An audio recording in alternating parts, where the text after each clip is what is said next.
Surabaya, Fakultas Ilmu Sosial dan Ilmu Politik. Program Studi Administrasi Publik. Di sini kami akan memperkenalkan diri terlebih dahulu. Perkenalkan, nama saya Dwi Zara Ditasari dengan NBI 11125000077 dengan teman saya Yang dilapingkan Rifania dengan NBI 11125000081. Video ini dibuat untuk memenuhi tugas evaluasi tengah semester Mata kuliah Hukum Administrasi Negara dengan dosen pengampu Bapak Edi Wahyudi, SH, MSI. Materi yang pertama, definisi hukum administrasi negara. Hukum administrasi negara adalah suatu cabang hukum publik mengatur hubungan antara negara dengan warga negara melalui lembaga-lembaga administrasi negara dan mengatur bagaimana pemerintahan menjalankan tugas administratif sesuai dengan hukum.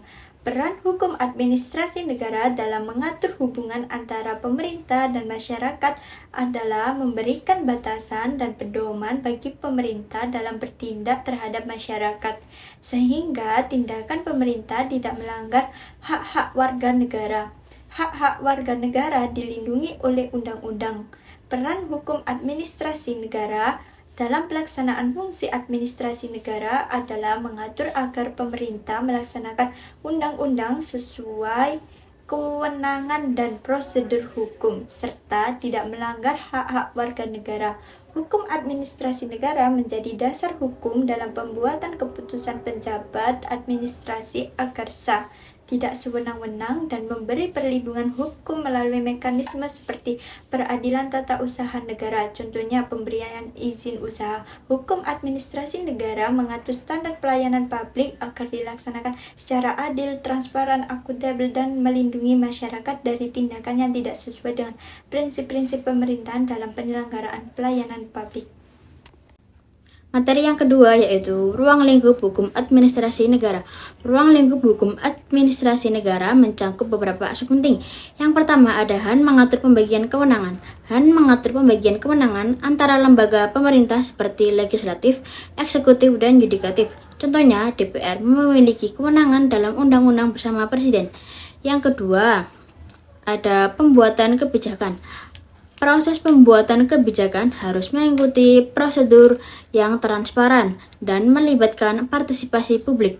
Contohnya, pemerintah daerah harus melakukan konsultasi publik sebelum menerbitkan peraturan daerah atau perda. Yang ketiga, ada kebijakan pelaksanaan.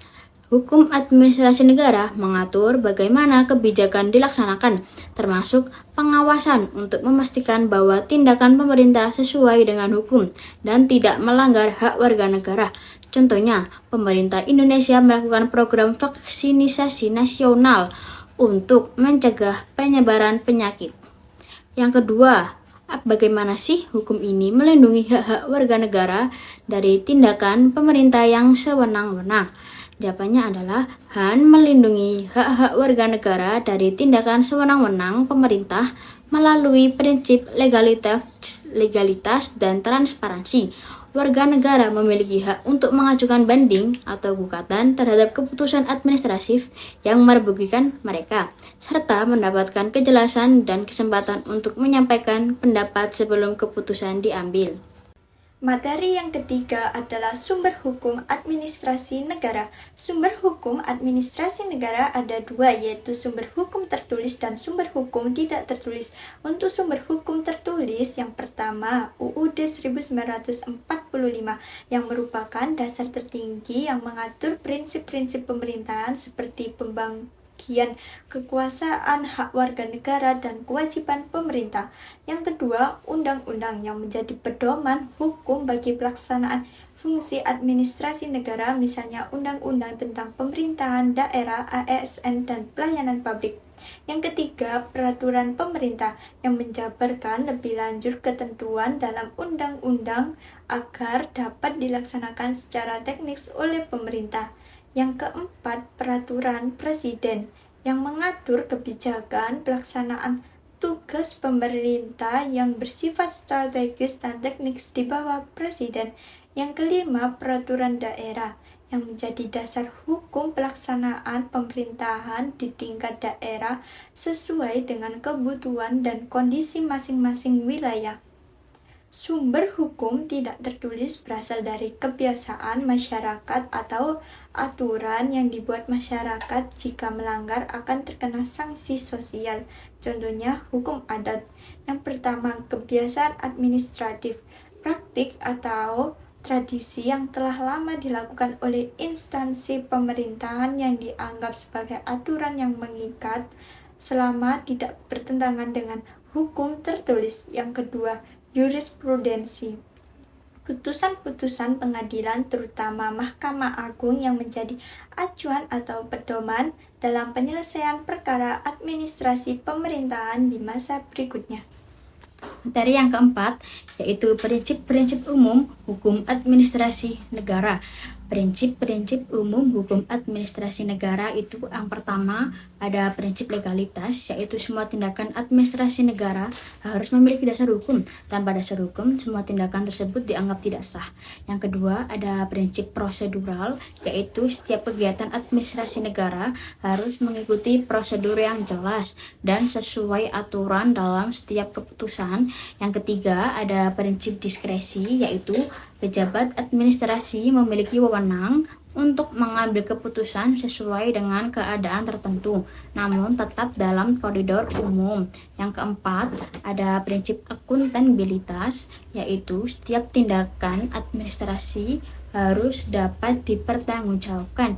Jadi, pejabat publik harus bertanggung jawab atas setiap keputusan dan tindakan yang diambil.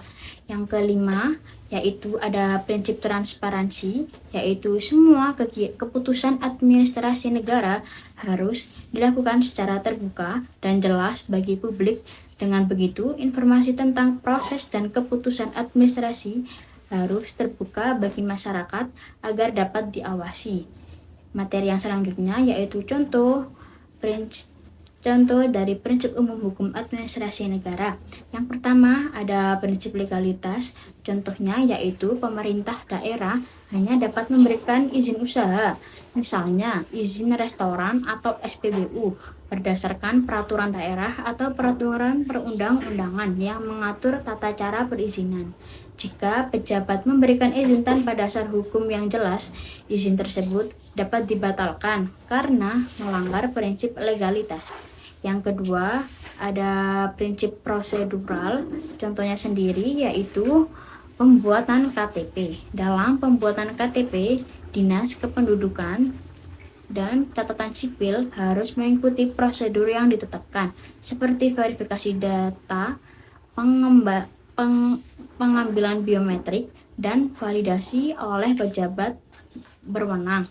Jika petugas mengeluarkan KTP tanpa melakukan prosedur resmi, maka tindakan tersebut melanggar prinsip prosedural. Yang ketiga, ada prinsip diskresi. Contohnya yaitu tindakan cepat dalam keadaan darurat bencana. Saat terjadinya banjir atau gempa, seorang kepala daerah dapat menggunakan anggaran darurat untuk mengevakuasi warga dan menyediakan bantuan, meskipun anggaran tersebut belum disetujui oleh DPRD. Tindakan ini sah karena dilakukan untuk kepentingan masyarakat dan dalam keadaan mendesak. Yang keempat, ada prinsip akuntabilitas. Contoh dari prinsip akuntabilitas sendiri itu yaitu pertanggungjawaban dana desa. Kepala desa wajib menyusun laporan penggunaan dana desa setiap akhir tahun kepada bupati atau wali kota dan masyarakat.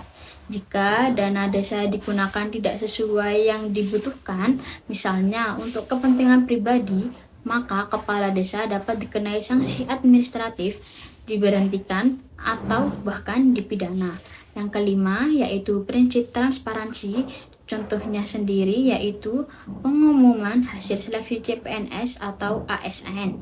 Pemerintah wajib mempublikasi hasil seleksi calon pegawai negeri melalui website resmi Badan Kepegawaian Negara (BKN). Dengan begitu, masyarakat dapat mengetahui proses seleksi dan mencegah adanya praktik kecurangan. Materi yang kelima, perbedaan hukum administrasi negara dan hukum tata negara. Hukum tata negara dan hukum administrasi negara merupakan dua cabang hukum publik yang saling berkaitan dalam penyelenggaraan pemerintahan. Hukum tata negara mengatur struktur, fungsi, dan hubungan antar lembaga negara seperti Presiden, DPR, dan MPR sehingga bersifat normatif dan berskala makro karena membentuk kerangka dasar sistem ketatanegaraan. Sementara itu, hukum administrasi negara mengatur pelaksanaan tugas pemerintahan oleh aparatur negara serta hubungan antara pemerintah dan warga negara sehingga bersifat fungsional dan berskala mikro karena berfokus pada pelaksanaan kebijakan dan kegiatan administratif sehari-hari. Keduanya saling melengkapi di mana hukum tata negara memberikan dasar kewenangan bagi lembaga eksekutif sedangkan hukum administrasi negara mengatur bagaimana kewenangan tersebut dijalankan secara operasional. Untuk materi yang terakhir yaitu contoh bagaimana kedua bidang hukum ini saling melengkapi dalam praktik pemerintahan. Jawabannya adalah misalnya hukum tata negara menetapkan bahwa presiden memiliki wewenang mengeluarkan peraturan pemerintah, sedangkan hukum administrasi mengatur prosedur dan batasan yang harus dipatuhi saat peraturan diterapkan agar tata kelola menjadi efektif dan efisien. Demikian penjelasan kami tentang hukum administrasi negara. Semoga bermanfaat untuk pemahaman kita semua. Kurang lebihnya kami mohon maaf. Wassalamualaikum warahmatullahi wabarakatuh. Bye-bye. Jangan lupa Like, comment, and subscribe.